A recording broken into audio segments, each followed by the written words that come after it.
that have only been adapted to both stage and screen productions. I'm Victoria. I'm Laura. We're glad you're here. Hey, Mom. Hey. Me too. I barely made it. How are you? Good. Yeah, I am exhausted. I've been up since 6. My baby was up most of the night last night, so I'm hoping he sleeps through Oh, tonight. I hope My so two too. little ones are just 6. I'm still sick, I wish I could be there to help. so it's not fun. Yeah. Yeah. We had our first week of homeschool co-op this week. So for anyone who's not familiar, I am a homeschool mom, and I decided that this year we would join a co-op, a cooperative. We get together with other homeschool families, and different parents take on teaching different classes just to sort of put kids together and, give them some more socialization with peers their age. Because prior to contrary belief, lots of homeschool kids get tons of socialization. It's just not in the Oh, way that you would yeah. expect or think. Like for me, I was homeschooled and I was in a lot of community theater and ballet. And my dad was a pastor and he would take me visiting the elderly with him. So I'd go to nursing homes and go visit shut-ins and things like that. So I was always interacting with people, they just weren't necessarily my age. And I was part of Right. co-ops as well, so I could get to know kids my age too. So I could talk to literally anybody because I was always interacting with any Mhm. demographic you could think of. So I'm trying to do the same for my son, and he is extremely social, a lot more than I was. And so we joined a co-op, and our first day of co-op, he fit right in with all the 6th to 8th grade boys. Oh, And every time I saw him, he was just in a group surrounded by all these boys, and it just made me so happy. So it's exciting yay. to get to be a part of that once a week. Does he already have homework there? Yeah, yeah, and he's been working on it. So we went on Thursday, and on Friday he only had a little bit to do on Friday. I don't assign much stuff on Fridays anyway. So he spent most of Friday working on his homework. It's already done. He's done all his homework for co-op. So I was there, and one of the moms, she's in her bluey t-shirt and shorts, and I was jealous because she looked so comfy, and I would rather be rocking a bluey t-shirt. But I was there in my nice jeans and a blouse, and I was wearing heels, which was such a mistake. I'm not doing that again because I work in the nursery. And this mom, she was like, Victoria, you can dress more casually. And I was like, I can't because I leave. So co-op ends at 1:15, and I have clients at 1:30. So I have to leave straight from our building Yep. and be there to meet clients at 1:30 at my office. Yeah. So I was like, no, I have to leave here and I have to go straight to work. And she was like, oh, right, you work. And she looked at me with just this look of pity. Like, oh, poor Oh, you. you poor It's like, thing. yeah, I work. And she's like, I think there's one more mom who works. Oh my goodness. Well, at least she didn't make you feel bad about it. Oh, no, not at all. No, they're all so supportive. All these moms are so great. And I think she's like, you work because you have to. Yes, but also I do love my job. I love being a therapist. I can't imagine not doing it. Well, I don't know how a lot of people these days function in just a single income household. Everything has gotten so I know. expensive. It's so expensive. And I'm blessed enough that I don't have to work quote unquote full time. A lot of the work I do can sometimes mirror a full time job, but actually being in there with clients, I'm not working anywhere near like full time hours. And I'm so blessed that I don't have to. And I'm also blessed that my husband works a schedule where he's also doing half the homeschooling for me. He and I are just very balanced in how much time we're spending with the kids. So Yeah. it's very unique. But no, I don't even know what our lives would look like. I don't think we'd be in our new house if I didn't work. I just don't see how it would be possible. Yeah. So, yeah, I think it's amazing for the families that are able to sacrifice what they do in order to live on a single income Absolutely. living. So, Mm. anyway, that was fun. Is there I'm anything new with you? glad. There's never anything new with me. I do the same stuff all the time. But I am still There working on my is. I've been working on my gnomes and I'm having to this is a first for me. I've never had to do this. So it's embroidery, not embroidery, applique. And I'm appliquing on them on by hand. And I've never done that Oh, before. But I you think it normally will did look applique with a machine before? yes.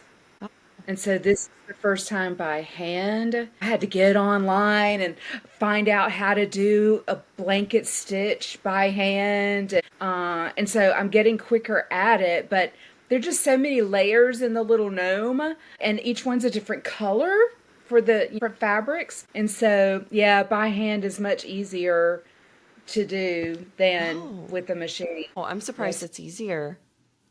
But I don't know anything about quilting. yeah.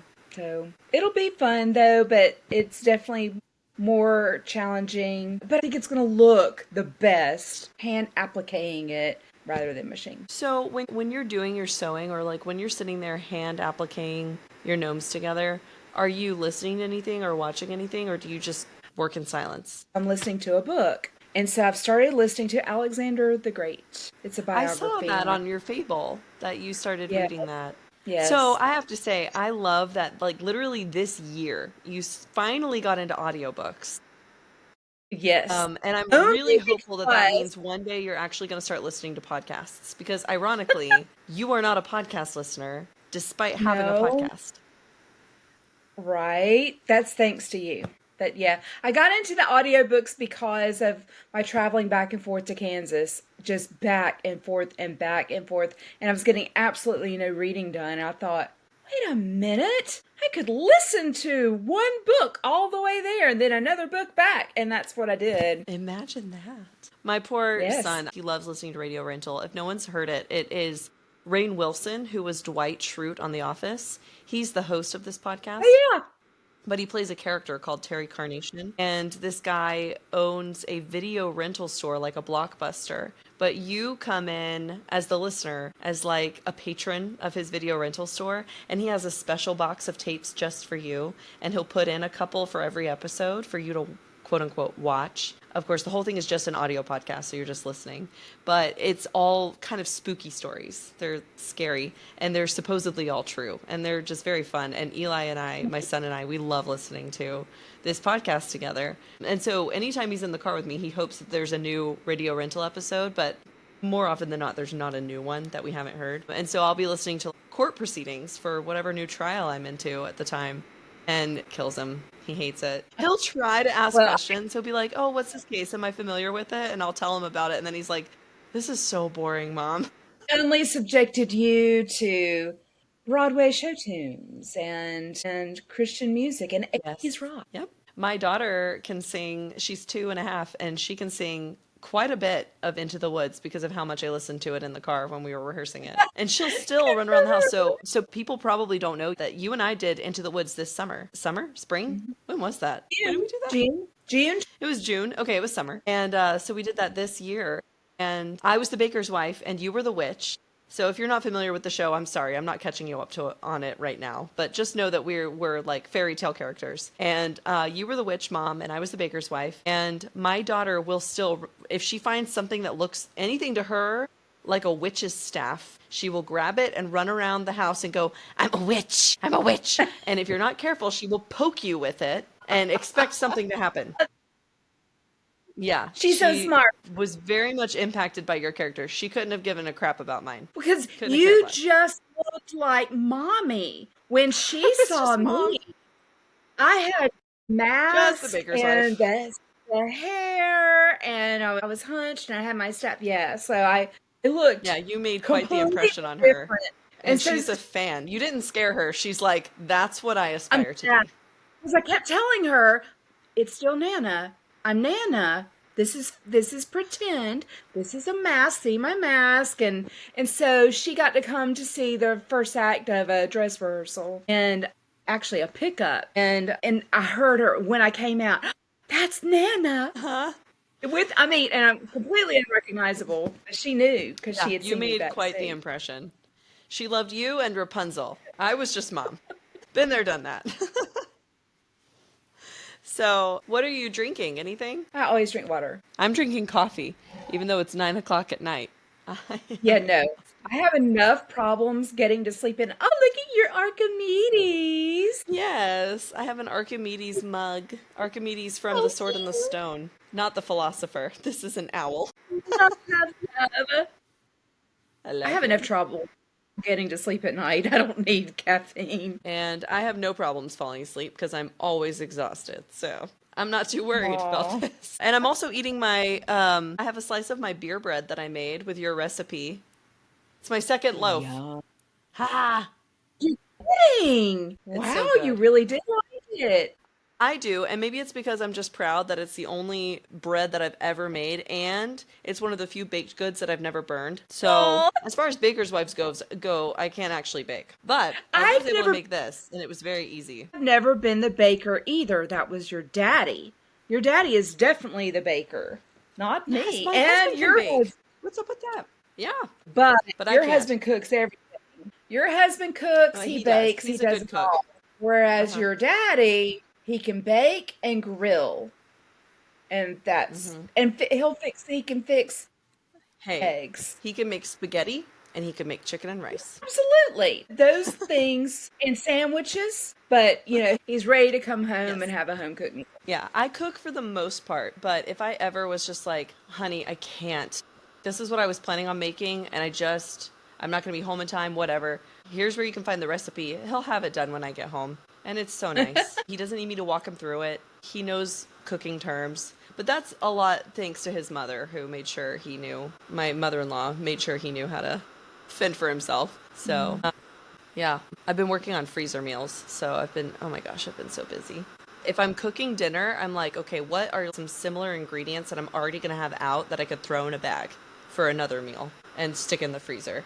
And that's been working pretty well for me. Because I used to do freezer meal days where I would spend hours in the kitchen making all these meals specifically for the freezer.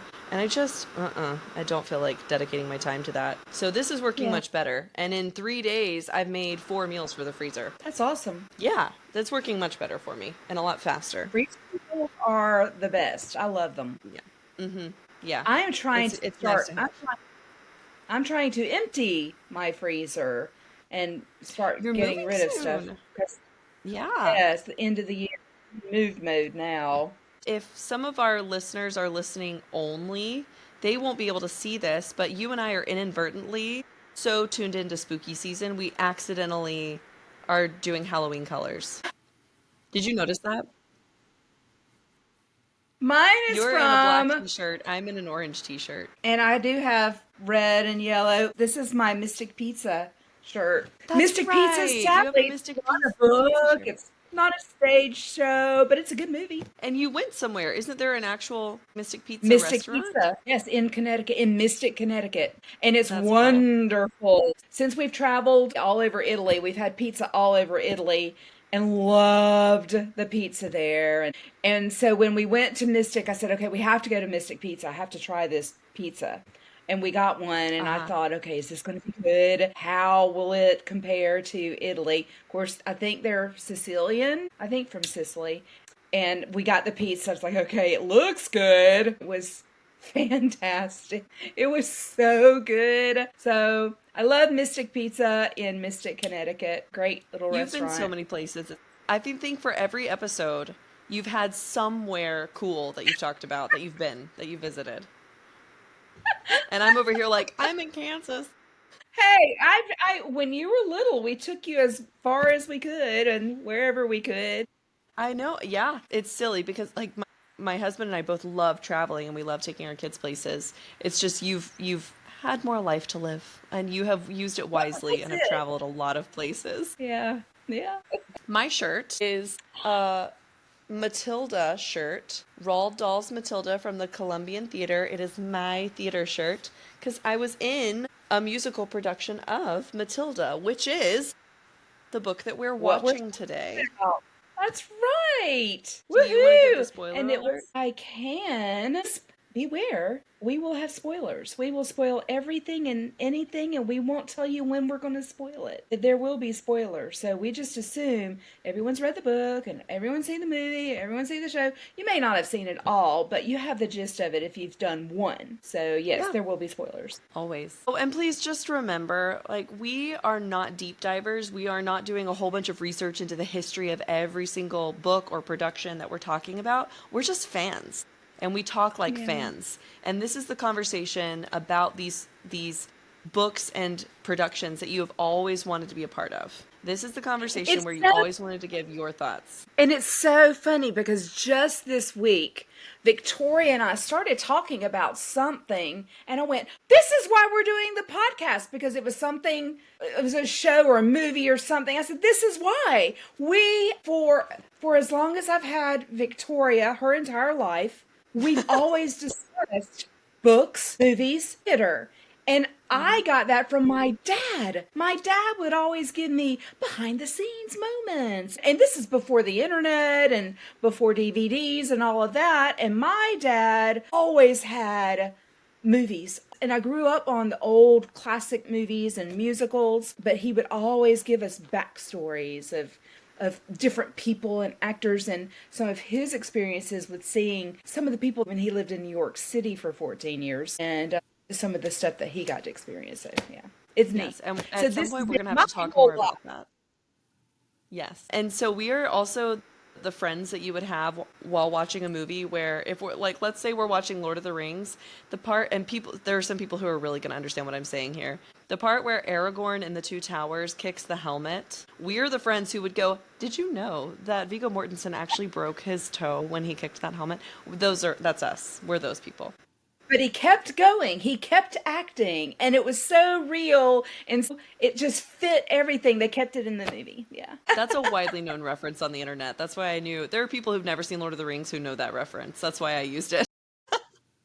I knew. Oh, I knew exactly where you were going when you brought it up. So I don't have my notes with me. I'm just winging it. Okay. Do you But want me to talk about the? yes, you read the book more Okay. recently than I did. I read it last year. So yes, I read it again this week, and so Matilda is this precocious little girl. She is so smart. She's reading by age 2. She read every magazine and newspaper in the house of her parents, and then at age 4, she wanted to read books, and her parents, Mr. and Mrs. Wormwood, look at her like she's a little plague, and they have a son, Michael. And, Mr. Wormwood is a used car dealer and sells used cars. Mrs. Wormwood plays bingo 5 days a week, so there you go. But Matilda is brilliant, and she wanted to read books, and they said, "You don't need books. What do you need books for?" So all they wanted her to do was watch the television, or the telly, because this is set in England. Watch the telly. So when her dad goes off to work and her mom goes off to bingo, little Matilda walked herself 10 blocks to the library. And she went in there and she met Mrs. Phelps.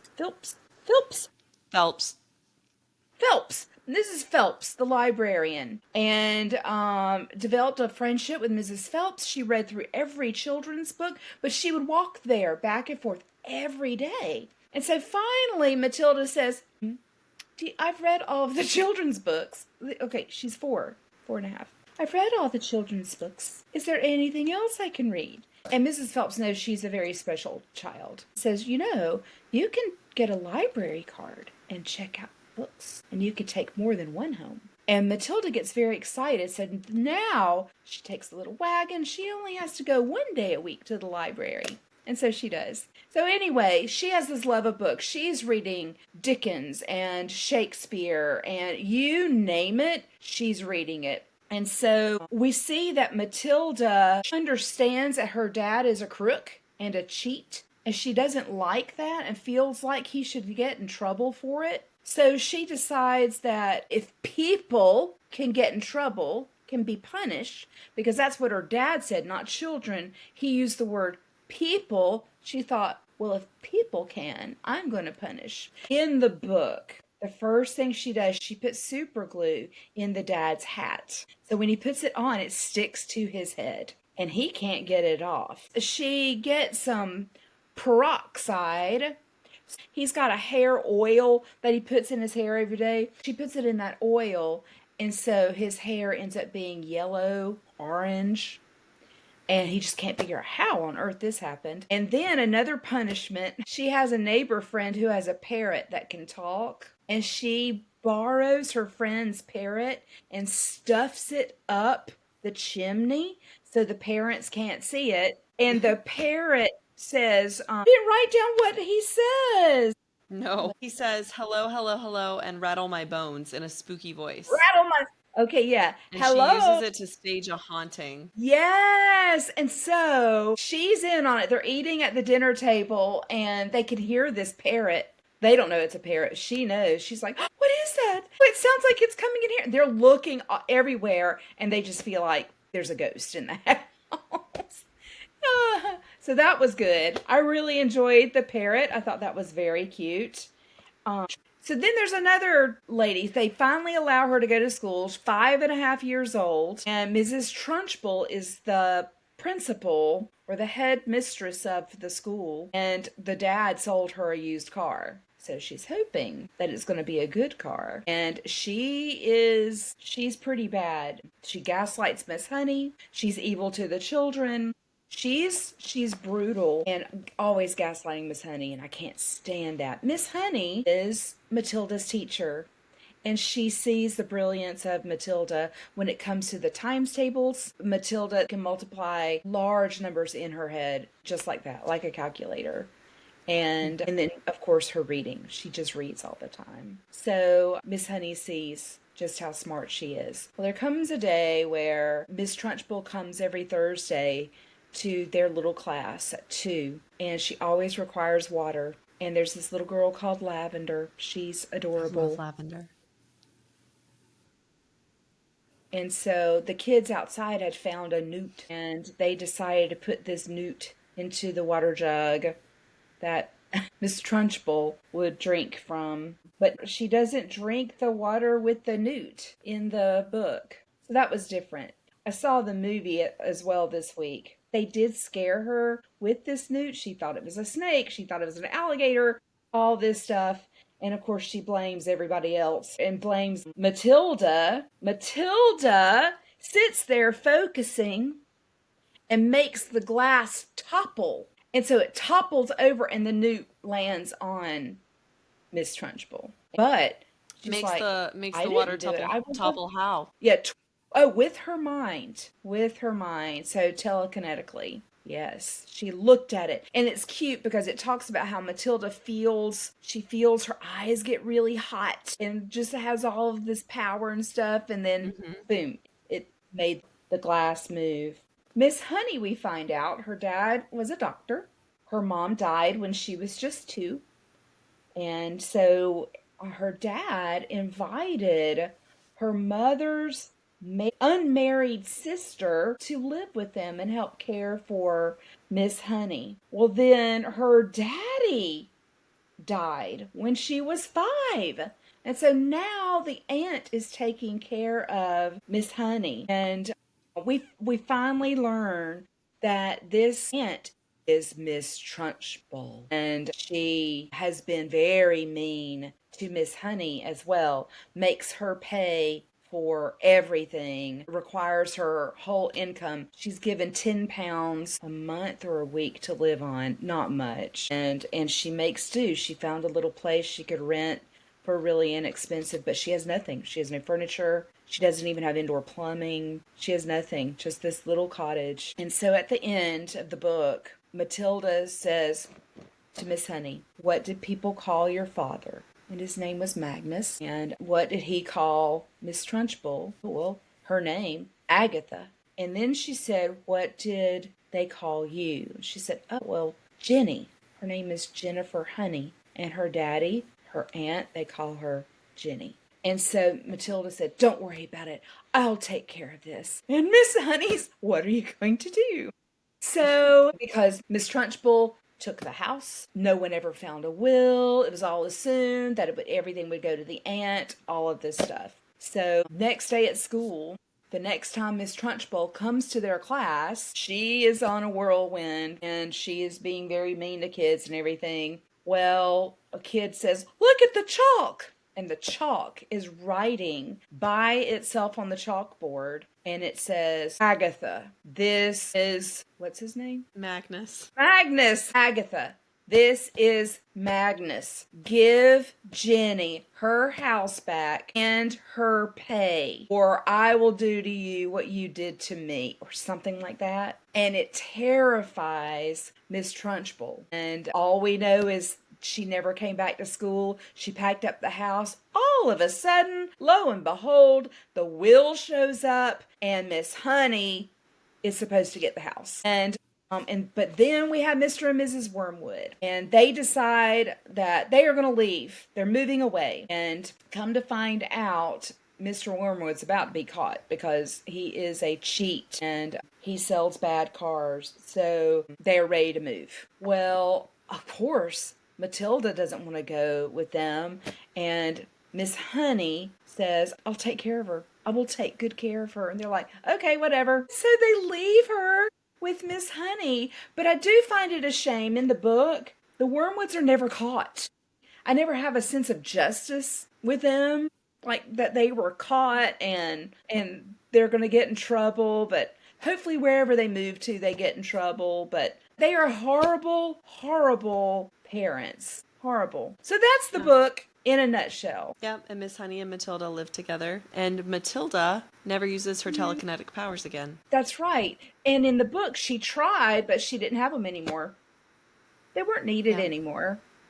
The time of distress was over. Yeah. So, yeah, and like you touched on how awful Miss Trunchbull is. I mean, there's so much child abuse in this book, in this story. The Wormwoods are horrible parents in that they are so abusive to Matilda, particularly verbally and emotionally. But Miss Trunchbull is physically abusive, not just verbally abusive. She's verbally abusive, and she takes a little girl and swings her around by the pigtails and flings her over the school wall. She I totally forgot about picks up a little boy by his ears to stretch his ears. She forces a little boy to eat an enormous cake all by himself because he stole one slice of it.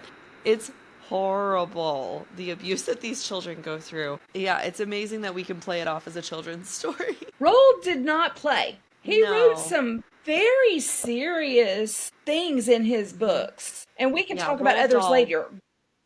Is the author, and yeah, for anyone who might not quite know, he's the author of Charlie and the Chocolate Factory and Charlie and the Great Glass Elevator. He did The Witches, James the Giant Peach, James the Giant Peach, BFG. the BFG. We will have a lot to talk about with Roald because Tons. several have been made, film and stage. Yep. So let's see. What do you think of the book? Do you like it? I love it. I think he was a genius. The right things happened to the good people. You know, I wish the Wormwoods would have been caught. I wish we learned more about Trunchbull, like if she had been caught, you know. But they're gone. The evil's gone, and the good is there, and it works out in the end. But I think it's a great book. What about you? I agree. I don't love the book as much as I love Charlie and the Chocolate Factory. I love Charlie and But overall, with later productions, like we'll talk about the musical soon, overall, like with later variations and adaptations, I do ultimately love the story more than any of his other works. I have come to fall so much in love with Matilda and her story because of what other people have been able to do with Roald Dahl's original story. It's just amazing that in the book, Matilda is so tiny. She's 5. She's so little. And you don't see her portrayed as a 5-year-old in any other production. Not one. No, but I do think in the movie she is supposed to be that age. Yes, but she's still not. And Obviously. you can tell she's not 5. Yeah. Even though, I mean, who is it? Mara Mara what's her Wilson. name? Is that her name? Yeah. Yes, Mara she's Wilson. amazing. I think she's adorable. Yes. Yes, she. Do you have a favorite character in the book? I love Miss Honey. I think she's precious. I love her. She is so afraid of Miss Trunchbull because she has been abused by her entire life. And so she is very fearful. She's timid, but she went to her.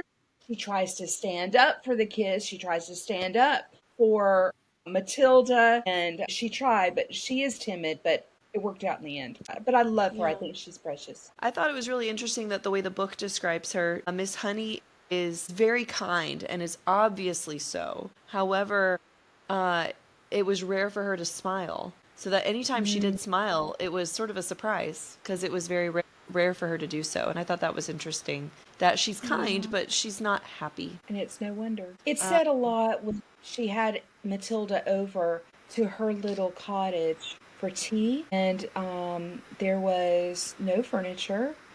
There was no food. What little food and tea she had, she gave to Matilda. And she said, oh, it was okay. She ate a great big lunch every day at the school. It's really mhm. sad. I mean, everything that she just put up, no running water. No, Yeah, it because was, what she's having to do is pay her debt to Miss Trunchbull for raising her. yeah, for providing her Miss food and Trunchbull is clothing. billing her for the time she spent raising her. Horrible. It's Horrible. diabolical. I think my favorite character in the book is Matilda. She's Oh, I know. amazing. I love her too. She is. She's She's so amazing. smart. And Incredibly she's smart, but smart. she has a very strong sense of justice. Yes. And I don't think she sees herself as a child. She's like, I'm a person and this is wrong. So I'm taking matters into my own hands. Well, and she and Miss Honey would She's talk not worried like about going two through like adults. the proper avenues of adults to get to a certain outcome. She's like, no, I'm not going above their heads. I'm just going to do it myself. Mm-hmm. So I think she's very unique and I love her as a character. I do too. She's great. You want to talk about the 1998 movie? 98? Yeah. 96. The 1996 movie. And so this Did is a you watch movie it based off. recently? I did. I did. Did you watch it? No, but I've seen it several Okay. times. Danny DeVito and Rhea Perlman are the Wormwoods. And it's interesting because in the book, they describe Mrs. Wormwood, she's as plump. And of course, Rhea is not plump. So our Mrs. Wormwood, she wasn't plump. So they are the Wormwoods. And we have adorable little Mara Wilson as Matilda. She was just wonderful. And it's the same thing. She started caring for herself at 2. You saw her cooking. She'd cook Yes. eggs and soup and at 2. She read through all the magazines and everything in the house at 4. And then of course you see her walking back and forth to the library 10 blocks one way. So here she Aw. does start punishing the dad. The peroxide is the first thing on the hair. And then we find out that the dad has stolen car parts because now the FBI is after him. They're watching and they're often sitting in a car in front of the house. And it's none other than Paul Rubens, who is Pee Wee Herman. And he is one of the FBI guys. So it's I neat to didn't see him. realize that. I Yes, Pee didn't Wee realize Herman that. is. I never recognize that man when he shows up on screen, ever, in anything he's ever in. I do not ever recognize Paul Rubens, ever. He's I in never realize it's Batman. him until after the fact. Batman Returns. He's in Batman Returns, the second Batman. He is? So yeah. Yes, he's the Is it the Penguin's one with? dad. Nope, didn't know that. Nope. Again, never would have put that together. It's okay. It's like there's another. Who's the other actor? Every time I'm like, huh, he seems vaguely familiar, and I look him up. I'm like, are you kidding me? What's his name? Cillian Murphy. Yeah. Anything he's in, Yes. I see him, and I'm like, I don't think I've ever seen him in anything before. I've seen him in a million things. He's incredible. Million. Never recognize him. Yes. I'm like face blind to those two actors. The dad, of course, has stolen car parts. He is cheating people with the cars. And then we see Trunchbull go to his shop to get a car. And so that was kind of Yeah. funny. I didn't Yes. remember. I did not remember the Trunchbull getting a car in the book. That didn't happen, did it? Yeah. Yes. She Oh, wait. did? I think so. Yes. She bought a car from the dad in the book as Okay. well. I Okay. think. Okay. Miss Honey. I love her. Embeth Davidtz plays Miss Honey. And I just recently watched Schindler's List again. And of course, Yep. she is in that. And Mm-hmm. she just has a heartbreaking role in that. But Mm-hmm. she's also in Bridget Jones' Diary. She is? Who And is she? she is the one who thinks she's got a relationship with Colin Firth's character, Mark Darcy. Okay, it's been way too long since I've seen that. I need to watch that movie again. So I love her. And she is just the most precious Miss Honey. Just precious. I loved her. I love the cake bit and the little boy that eats that cake. Because at first they Awesome. bring out just one slice of cake. Here you go. You eat this, Bruce Bogtrotter or whatever his name is. He eats it. Oh, that was really good. Yum. She said, oh, that was good, huh? Okay, you're going to eat the rest. And the cake is enormous, the size of a barrel. It is huge. And he's like, oh, no, Yeah. no, thanks. I That don't want I to eat it. hate You that will. scene so much. That scene makes me feel sick every time I see it. Ugh, But he did I it. can't. They're cheering him Yeah, on he and they're does it. rooting him. It's awesome. It's so great. And then he has a But it great makes big me feel belch. sick. I just love that they have Matilda standing up, yelling, "You can do it, Brucey!" I mean, it's so cute. Yes, cheering him on. Can we talk about the incredible Pam Oh, Ferris who plays the Trunchbull? oh, yes. Who is also in Harry Potter. She plays Yep. the ant that And the blows Prisoner of up. Azkaban. Marge is ill. Yeah, Yes. she's Aunt Marge. Yes, it's Marge. Yes. I couldn't think of She's her name. Aunt Marge. amazing. Who Yes, blows up she's like a balloon. phenomenal. She's a perfect Miss Trunchbull. Yes, she was very good. And just horrible. They're all She's horrible. so Anyone who evil in plays this movie. Trunchbull is horrible. Amazing actors and actresses, but So we find out Trunchbull's afraid of black cats, and I was hoping that something would happen and go with that, and they never did anything with it. I don't even know why it was brought up yeah, I in don't the even film that remember she's that. afraid of black.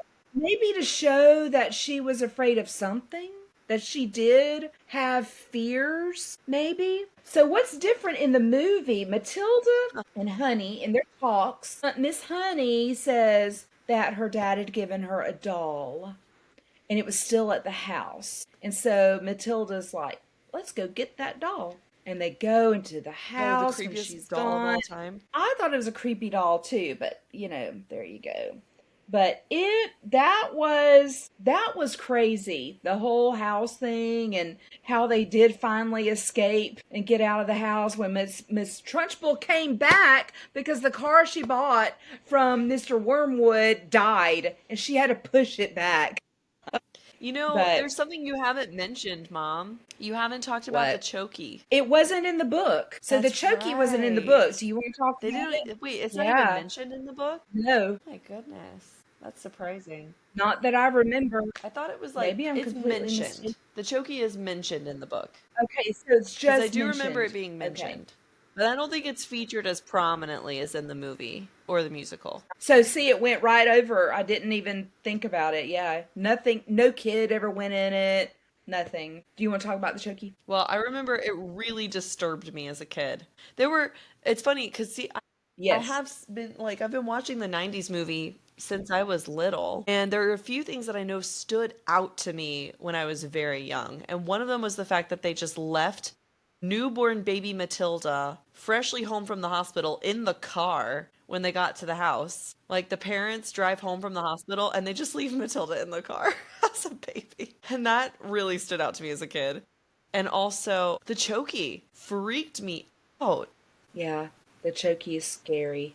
Ugh. Yeah, Hmm. it's a box, basically. It's a wooden box. Kind of, I always thought of it as like an outhouse. It reminded me of an outhouse. But it's Yeah. this wooden box with a whole bunch of nails and spikes on the inside, like an Iron Maiden. And children are just expected to stand in there with the door closed for however long the Trunchbull deems fit if they're being punished with the Chokey. Jeez. Hmm. It's awful. Yeah. Horrible. I do remember it in the book now because one kid said that he had to stand in there for hours. And you have to stand. You can't lean or you're going to be jabbed by the glass or the Impaled. or the nails. Yeah. That's awful. I don't know how Roald Dahl came up with it. I did find it interesting in the movie, Matilda practiced her telekinetic powers. She would practice go, okay, I think I can do this. And she would practice at home. We didn't see Yes. her, yeah. And she practiced in the book, she practiced in the movie we see her practicing. And I like to see that and how, the first time she made something move, whoo, it tired her out and she had to wait. And then it got easier and easier and easier to where she practiced. I think she had already thought of what she wanted to do with the chalk and the chalkboard because she got one of her dad's cigars in the book, and she practiced with the cigar, getting it, Right. picking it up, yeah, Yeah. and making it move. Yeah, really neat.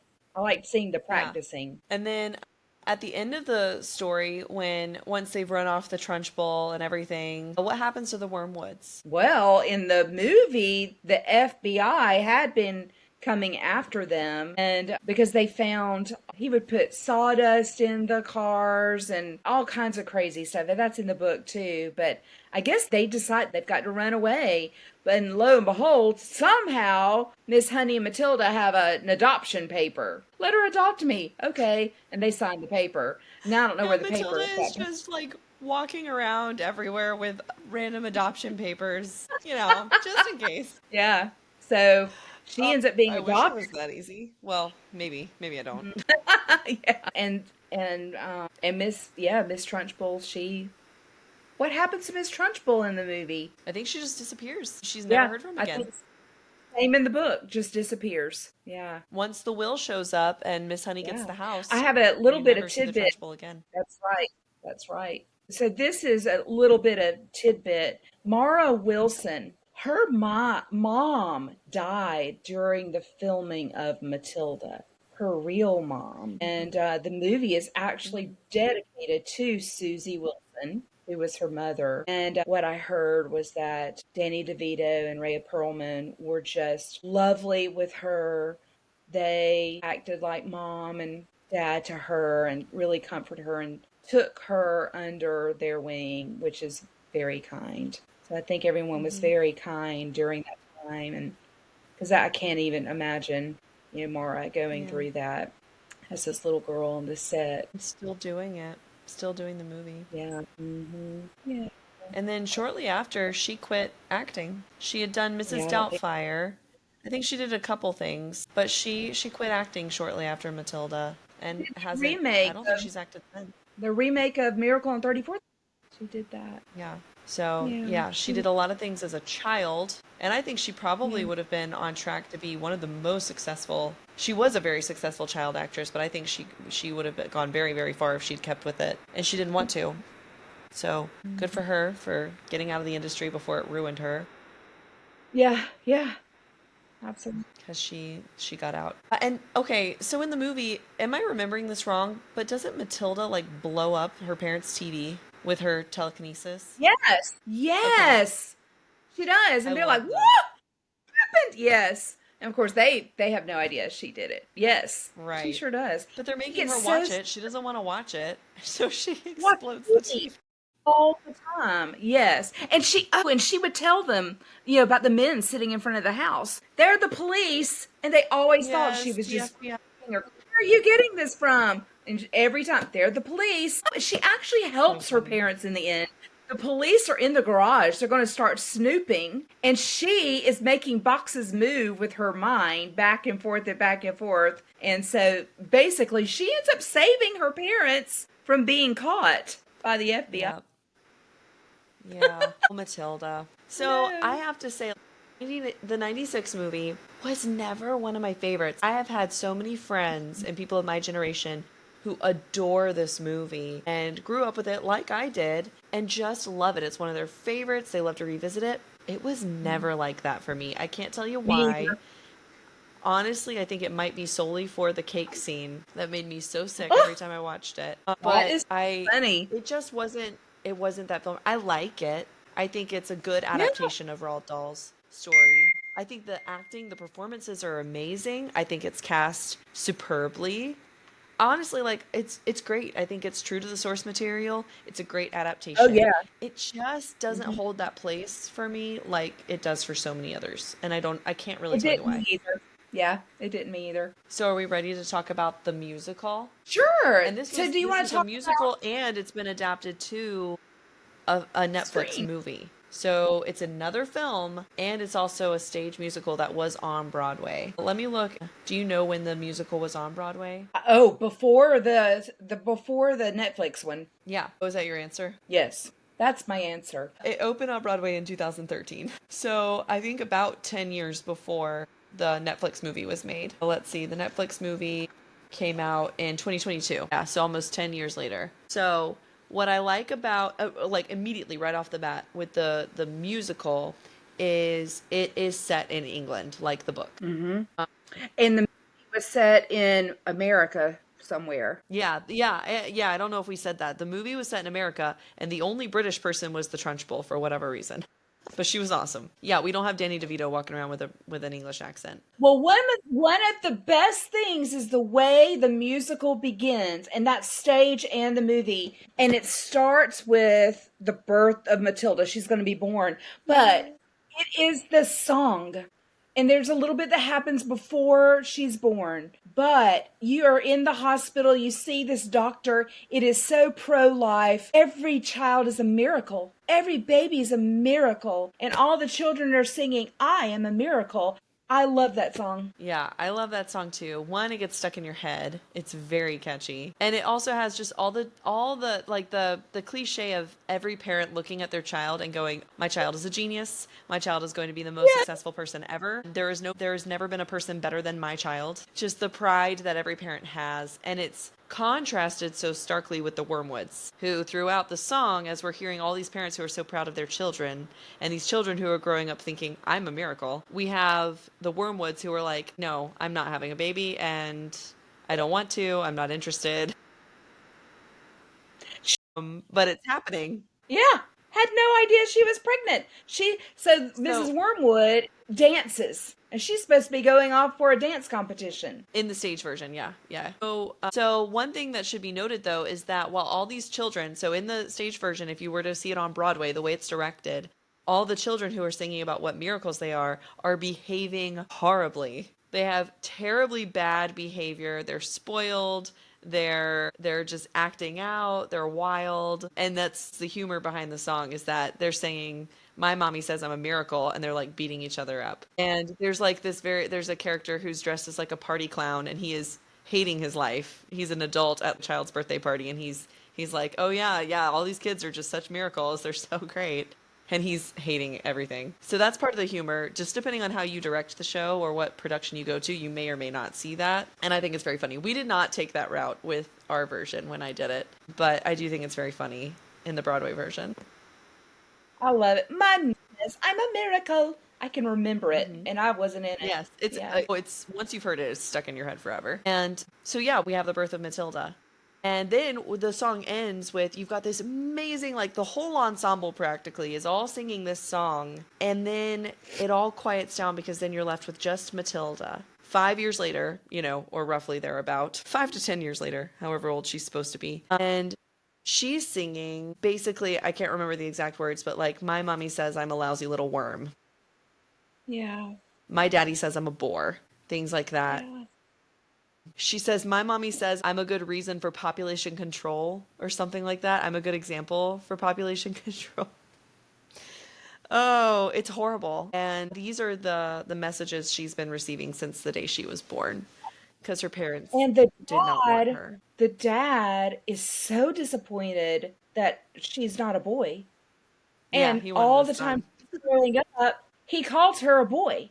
And she's Yeah. always saying, I'm a girl. I'm a Yep. girl. I'm a girl. And so I was surprised when I reread the book, watched the movie. That wasn't in there. They accepted that she was Nope. a girl. And so I thought that was a great addition to the stage production because it just went a step further that they don't even accept who she is as a human being, you know. Right. So yeah. And then you get to see her, having life with her family. It's not great, just like in the book and in the 90s movie. She does go to school, Before school, and though, is Phelps. yeah, Miss Phelps is a much bigger character, I'd say, in the musical.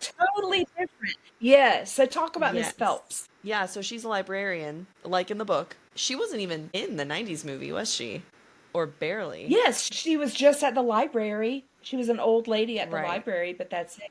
But here she's a Yes. traveling librarian. In the movie, not in the stage version. Oh, you're right. You're right. You're right. Yeah. So she's a In the librarian. She has a library, and she's friends with Matilda. So we don't see her and Matilda meet. They already have an established relationship. And Matilda is very close to Miss Phelps, and Miss Phelps cares very much for Matilda. And we see parts where Miss Phelps is kind of on to the fact that maybe things aren't so great at home, but Matilda's just not opening up. She's not sharing with her what's going on. She always evades questions that Miss Phelps has for her about what her home life might be like. But you can tell Miss Phelps is trying to look out for Matilda's best interest. And Miss Phelps acts as she's a listener, she's an observer into Matilda's inner world. Matilda, in this version, has a really creative inner world where she's a storyteller, and she starts telling Miss Phelps a story that's brimming in her brain, and she says, like, I have to get it out or I feel like it's gonna explode out of me. So Miss Phelps is like, okay, you gotta tell me your story. And so she starts telling this story, and we get parts of it throughout the musical. So as the story progresses and we see her life, going to school, living with her parents, having interactions with the Trunch Bowl, we also are getting her telling this story to Miss Phelps day after day, and she's slowly piecing it together. And it's the story this is nowhere in the book. This is completely original to the musical, and I love it. But I do she's too. telling the story of this magician, escapologist or escape artist, but an escapologist and an acrobat. And they're a married couple who are part of a circus, or, they have a show, and they are just spectacular. They do tricks together, and they're amazing, and people come from all over the world to see them. And as the story progresses, we have this storyline within the story. And Miss Phelps is a little concerned about Matilda because the story gets very dark, because you have this escapologist and acrobat who are married, and they have planned their biggest trick ever. And they have to do all these crazy things that I don't even remember what all it is, but it involves like sharks and jumping through fire hoops and things like that. And at the end, the escapologist has to catch his wife after escaping. So she's leaping over a pool of sharks and jumping through fire, and he has to escape and then finally catch her. And it's all supposed to come down to the last second. But at the time when they're supposed to perform this trick, they announce that they are not going to be doing the trick because the acrobat, the wife, is pregnant. And the whole crowd is just so excited, and they're all applauding, and they're so happy for them. And remember, this is all Matilda's story. Then, was it like the stepsister of the acrobat? I think it's like the I don't the remember. stepsister of the acrobat comes over the loudspeaker and says, no, you have to perform this trick because you signed a contract saying that you would, and a contract is a contract is a contract. And so because they're bound by a contract, they have to perform this trick, despite the fact that the acrobat is pregnant, and this is a very risky trick. They do perform the trick. It's going amazingly well, and the escapologist catches his wife, he catches the acrobat, but she slips. And she falls. And she breaks every bone in her body, according to Matilda. She survives just long enough to have their child. And then she dies. And of course, Mrs. Phelps is hearing this story and is like, are you okay? Do I need to call somebody? You could tell me if things are not okay at home, because I'm a little concerned about where your head is at. As Matilda continues her story, we learn that the escapologist is raising this child, their baby daughter, by himself, and he needs help. And so he asks the stepsister, I think it's stepsister, the stepsister of the acrobat to come and help him. And she does. So she comes and stays with the daughter, but what he doesn't know is that she's horribly abusive. And she locks the little girl in the basement, and she's verbally abusive, and she's just horrible. Well, he comes home early one day, and he sees that his daughter has been locked in the basement. Oh my gosh, and this is one of my most favorite parts of the whole show, because it all depends on the delivery that the actress playing Matilda gives. But he smashes the door open, and he's singing this song as part of the story that Matilda is telling, because in the stage version, as Matilda is telling the story, we get to see actors playing out this other storyline, which is more It's powerful. great. And we see It that is so. it is.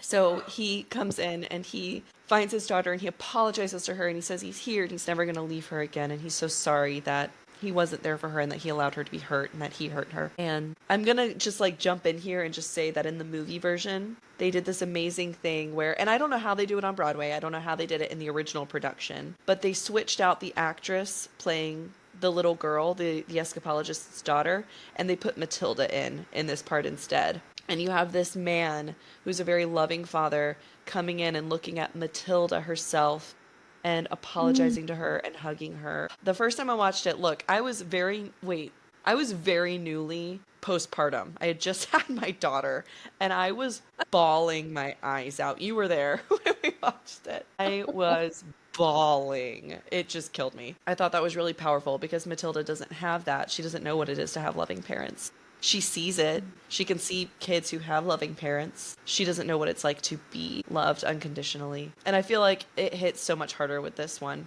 with the musical. I think it's really emphasized well.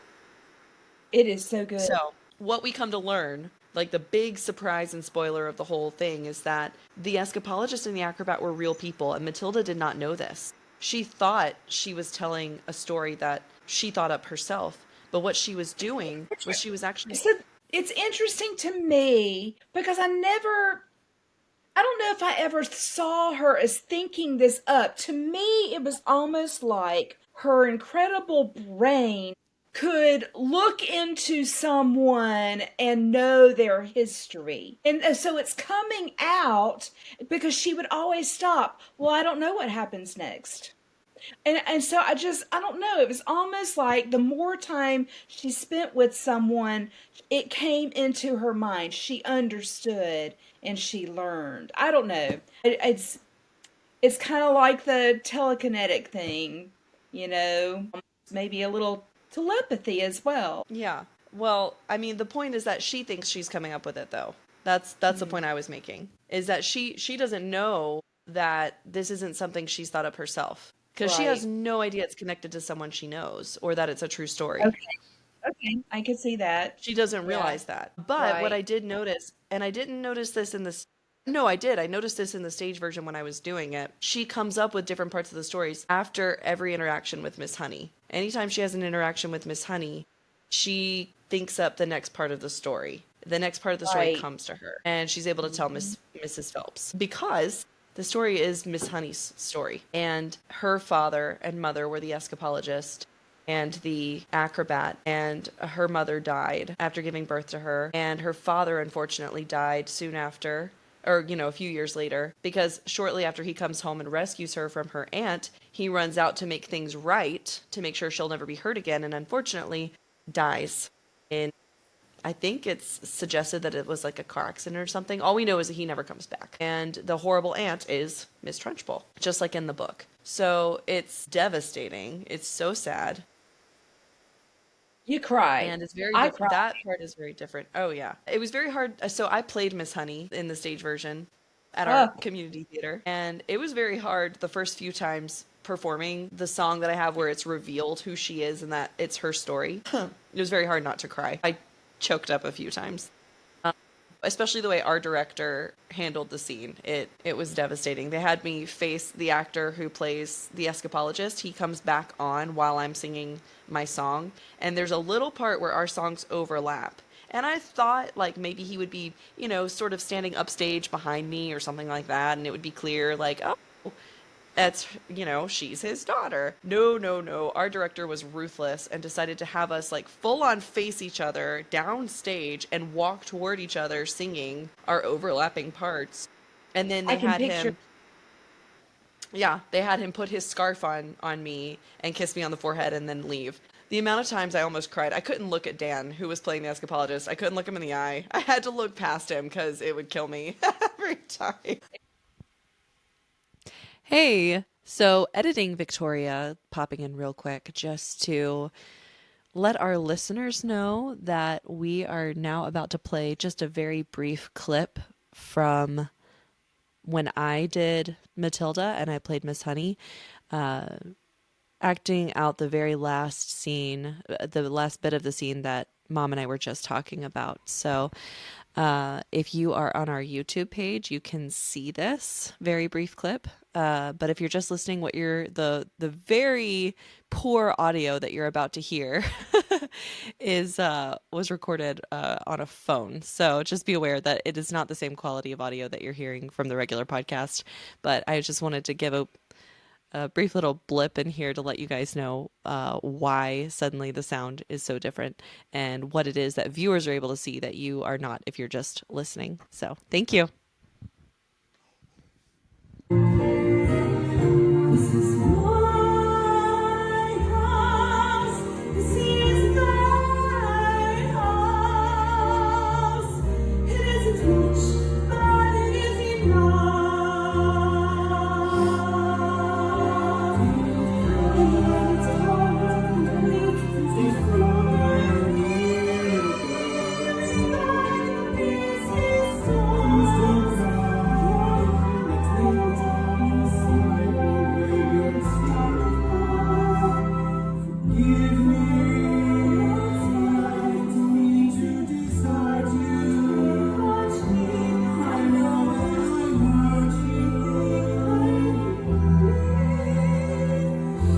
is me. It made me cry. Each time I saw it, it tore me up. Yeah. It's very powerful. So I love Yes. that addition to the musical. When I first watched the movie, when the movie musical came out on Netflix and we're watching it, I'm like, what is this storyline? What is this? What is going on with this escapologist and acrobat? I don't understand. And then it all came together and I was dying. I was just bawling my Yes. eyes out. Yes. It was so powerful. So traditionally in the Broadway version and the West End production, the Trunchbull is played by a man. It's, oh my gosh, I think Bertie Carvel was the original Trunchbull on Broadway, and he's just genius. It's so perfect. And I thought that was really fitting because of how they do the costuming. It works very well for this type of character. And our production had a woman. We cast a woman. And she's gorgeous and she's so talented and she has this amazing vocal range. She's also one of the kindest, funniest people I've ever known. I auditioned and I thankfully got to read with her in our audition. And when we read together, I knew she was going to be cast as Miss Trunchbull. She was so perfect. And I just hoped that I would get to play Miss Honey with her because she was amazing. And she was cast. Her name's Abby Coppola, and she's just incredible. You don't realize just listening to the music how low the Trunchbull's part is in a lot of her songs. Yes. And I this was woman had to reach. Yeah, and she really did it perfectly. She sounded amazing. But it is it is definitely low. It's a bottom. very low part. Yes, it is Hmm. very low. Bottom But of my man, range for oh my sure. gosh, you saw it. You got to see her performance. Oh, yeah. She's wonderful. She's Oh, I amazing. just loved it. Yes. Yeah. Another thing that I like that our stage version did, I don't know if Broadway does or not. I can't remember about the movie musical, but the hair dye turns his hair green. Yes. And I love that. So the dad gets green hair, and then later when she glues the hat on, that hat stays on the rest of the show. It never comes off. But I love that he had Yep. green hair. That contrast was so good. Because Yes. peroxide, okay, but Yeah. green, that was good. Yes. The green is great. I love the green. And they did it in the movie version as well, which I liked. Okay. The I movie thought that musical. movie He musical, had green hair in yes. that as well. I thought they did, and I just remember. And I do love just the little detail that the mom is a dancer. She's a competitive dancer, ballroom dancer, and she has a dancing partner. He was not in the movie musical, so you don't see this in the movie musical, but in the stage version, my gosh, she has this, oh, what is his name? It's not Rudolfo. That's the drowsy chaperone. What is his name? It's something like that. Let's see. I can look in your program. Keep talking, I'll Oh look. yeah, I have mine back there. Matt played him. Rudolfo. Oh, it is Rudolfo? It is Okay. So anyway, the mom has a dancing partner who's in this show, and they're always practicing together. And Miss Honey goes to visit Mrs. Wormwood while she's trying to practice her dancing, and her dance partner's there. And both the parents get amazing solo numbers. Mr. Wormwood and Mrs. Wormwood get these fantastic numbers. Mr. Wormwood gets a song that's all about the telly and how much he loves the telly, and it's hilarious. And then Mrs. Wormwood gets this whole song and dance number that showcases her dancing as well. Basically all about how looks are more important than brains. Yes. Because one thing that's consistent through every version of this story, from book to movie to musical to movie musical, is Mrs. Wormwood looks at Miss Honey and goes, I mean, look at you. I chose looks and you chose books. You were pregnant in this with your What? little boy. You were Yes, I pregnant was. with your little boy. Okay, you had Uh-huh. said before that you were what did you say? Okay. Anyway, you I were was pregnant. postpartum with my daughter when I first saw the movie musical. Okay. But you were pregnant And with so your I was second child extra in this. emotional. Miss I was Honey had to pregnant hide with her well, yeah. I was pregnancy. pregnant with my third child, with my youngest. Yeah. I was pregnant with my baby boy, my third child. And yeah, And that was actually something I wanted to mention because I was pregnant. Not so much that you could really tell. Like, thankfully, we put me in kind of like baggier dresses, but also like really big sweaters over that. But by the end of the show, I was being held together with safety pins. I couldn't make it to intermission without bursting out of that dress. And I kept having to like pin my dress. Or no, I couldn't make it. I couldn't even make it through. I would make it through the first scene and then I'd have to run off stage and safety pin myself again. It was horrible because I think I was about 4 or 5 months pregnant, and it was, it wasn't my first pregnancy, and so I was growing a lot faster. It was hard to keep my costume at the right size. But you did a good job. You couldn't tell, I really.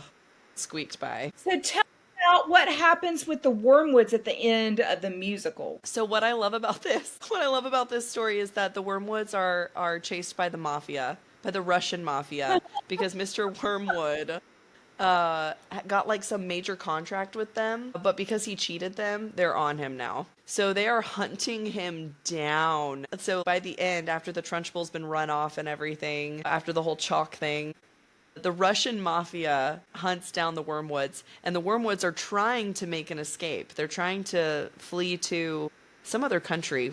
I can't remember where Yeah, they're trying to go, another country. Yes. but they are trying to get out of the country.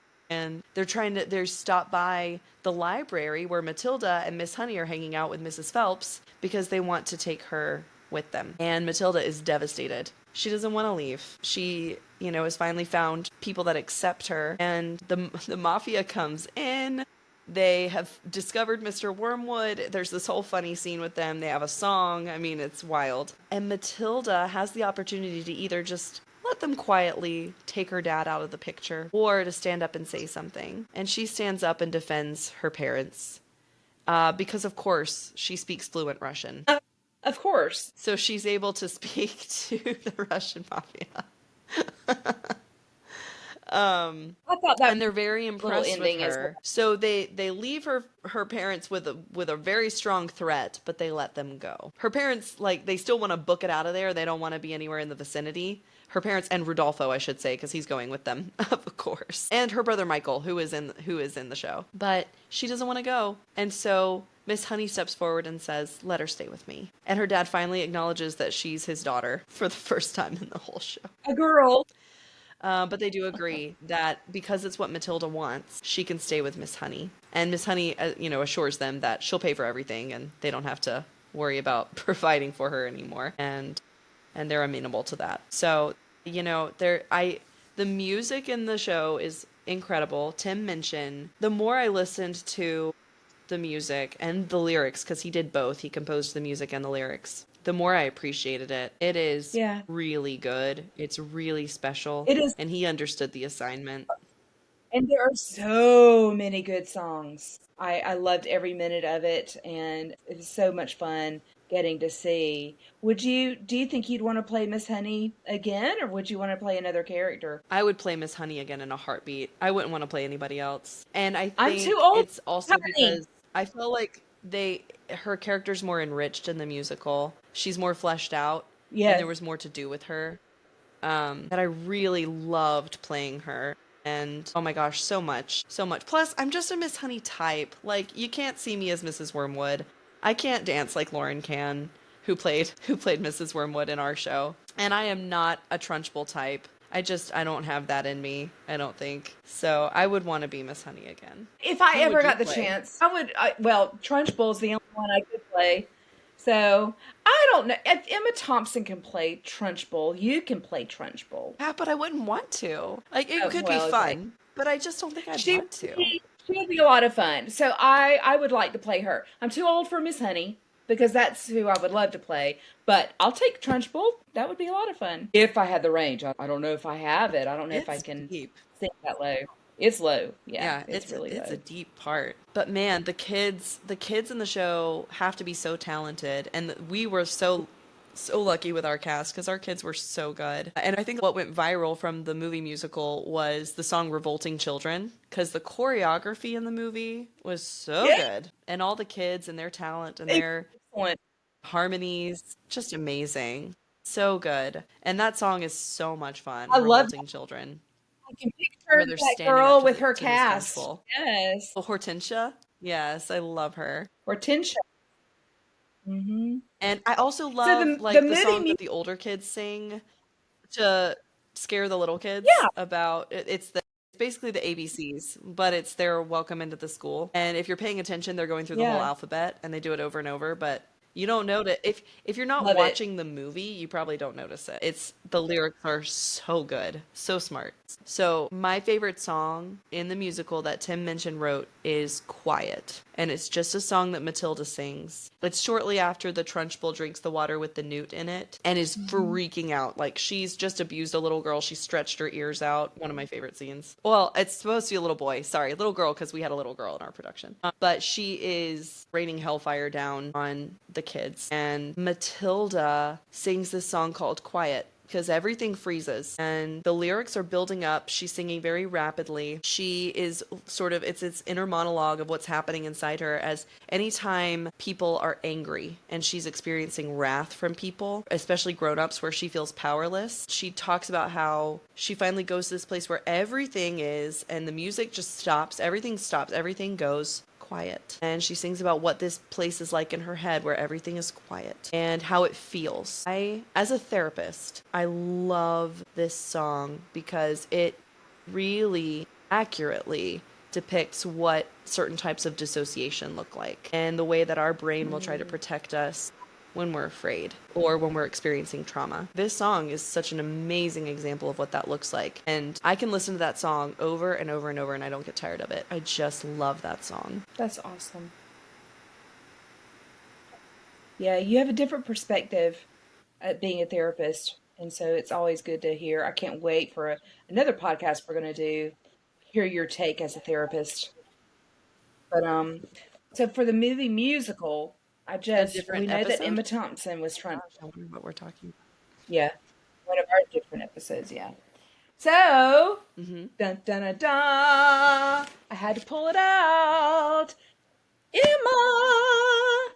And she actually personalized it for Laura. So there you go, Emma Oh, Thompson, tell our my listeners autograph. what you're holding up. Holding up my autographed photo of Emma Thompson. And I think this was the Shakespearean movie she did. Was it As You Like It with Kenneth Branagh? That's what that I think picture it's Much looks Ado like. About It's Nothing. fine. But Much Ado About Nothing. Much Ado About Nothing. That's what it is. And I love Miss Honey in the movie musical. Lashana Lynch. I didn't know her from this musical. I knew her from No Time to Kill, which is James Bond. So she was in that with Daniel Craig, and that is his. I'm sorry, No Time to Die, not No Time to Kill. No Time to No Die. Time to That was his Kill. final James. I know, No Time to Kill. Where did that come from? No Time Daniel to Die. Craig's final one. So Yeah. And oh, I'm sorry. Wasn't she 007? she was a 007. And so I don't want to give away the movie because that's not going to be on the stage. So I don't want to give that away or anything. But yes, she is Spoilers a for everything, 007 man. in that one. And then the only other person I knew in that movie musical was Stephen Graham, and I recognized him. He plays Mr. Wormwood. He's Scrum, a character called Scrum in two of the Pirates of the Hmm. Caribbean movies. And so just one of the pirates. And I knew he looked familiar, Yes. and that's where I've seen him. But otherwise, I Hmm. don't know other people. Is there anything else that's Yes. different in the movie musical? Well, Sindhu V plays Mrs. Phelps. And when I first saw her in the movie, I was so excited because she's a hilarious comedian and I love her comedy, her stand-up comedy. Oh, So I okay. was really excited to see her in a movie. She's hilarious. But I don't think I knew anybody else. Yeah, she's a traveling librarian, Mrs. She's Phelps what? is. And it's neat because Yes, a I thought that was so traveling cute. Her little librarian, traveling library is so cute. yes, meet in a wagon, and it's really cool. I liked that a whole lot. I loved her character, just loved it. Yes. Yes, and she plays it so well. I love that she's Hmm. listening to the story so raptly and she's got her popcorn listening to Matilda tell her story. Yes, And of course, Emma Thompson absolutely. just nailed it as Miss Trunchbull. She was hysterical and scary. I mean, she dedicates herself so much to every role. She's amazing. It was absolutely phenomenal. So She was so both Mrs. of the Trunchbulls have been in the Harry Potter franchise. So you have Yes. Aunt Marge, but then you also have Professor Trelawney. I think Yeah. one thing that I'm so disappointed with in the movie, I love almost everything about the movie. One thing after doing the stage version, one thing I'm really disappointed in is that Mr. Wormwood and Mrs. Wormwood don't get their songs because their songs are awesome. You're right. You're right. I think their songs are good too. I love the stage version. I think it's so good. So good. Because I can rewatch this one over and over, no problem, and I really enjoy it. Our lag is so bad. It is. This is one of the, I think, rare times when I think I love the musical version the most. Like, as far Me as too. the adaptation goes, the stage version is my favorite version of it all. I like it better than the book. I like it better than the 90s movie. I like it better than the 2022 movie. I love the stage version itself. And I don't think it's just because I was in it. It truly has to do with the script, the music, how they fleshed out the characters more, which is actually really hard to do in musicals. It's really hard to actually add depth to a story. So the fact that they were able to do it with this one, I think, is just so incredible. And Oh, it's my favorite it's an version of amazing. Matilda. I agree. It's my favorite as well. I love that we got to see um the escapologist. Es- I love that we got to see the escapologist and the acrobat and that storyline meshed in with the Matilda's story herself. Oh, it's just so beautifully done on the stage. And you see that in the movie. It's there, the movie Hmm. musical, but it's so different seeing it there in front of you on the stage, and it's lovely. Hmm. Yeah, nothing like live theater. Is there anything else that I you agree. wanted to discuss with Matilda? No, this is if you have never seen Matilda live, oh, try to find it and see it. It's very good, and it's go support your local community theater, or even any Broadway shows that come to town or near you. Go visit. They're just go watch. They're wonderful. Yes, I agree. Support your local theater, support your local library, and remember to keep watching movies. And we'll see you again next time when we watch books. Bye. Bye.